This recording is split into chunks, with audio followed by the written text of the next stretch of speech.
Our step logic is basically our series of events that's going to be used to control this machine. So you must have a good idea of how the machine functions and how you're going to program it to function. You are the programmer. You have the choice of controlling the actuators in whatever sequence you desire.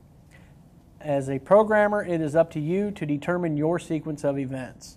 So, just like we did earlier in our Excel project, we're going to copy these labels. I'm going to bring them down a little bit, and then I'm going to paste them. And we're going to start with our next available binary word of information that's available. So we used B3:1/15. So the next available word of information is B3:2. Okay, so I'll go ahead and type that now.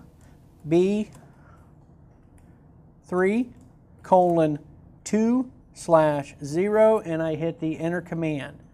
Now I'm going to go ahead and autofill by clicking and dragging and holding until I get to 15, because there are 16 bits in this word again. The status is the same as a 0. I'll click on status and then drag this down. And now we have those all filled as well. So I chose to use the word B3:20 to start off my step logic programming that I'm going to use.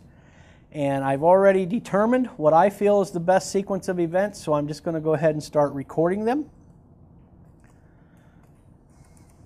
Okay, and again with a symbol, no spaces. So we do an underscore, and I'm going to do step 0. So step 0 is initialize. And basically step 0 initializes the process that gets us all started.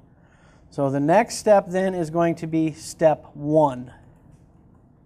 And again, underscore 1. And the beauty of this is now that we can just go ahead and autofill these as well, all the way down. So we have step 15 all the way down there if we need it. So step 1 is going to be extend the base cylinder. Step 2 is going to be extend the inspection cylinder. Step 3 is going to be to retract the inspection cylinder. And notice these are all descriptions. They can be as long as they need to be. So step 4 is to retract the base cylinder.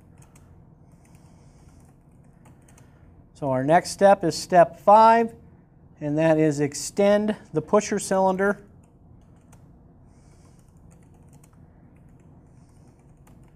Next step is step 6, which is retract the pusher cylinder. And now we're on step 7, and step 7 is extend the rejection cylinder.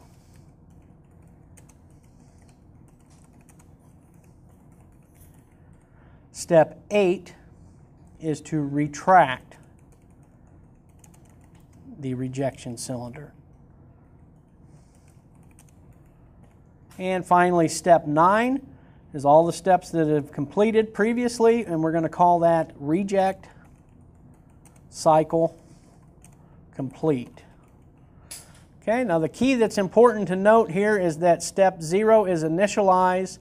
Notice that step 1 is also going to be step 1 of our process.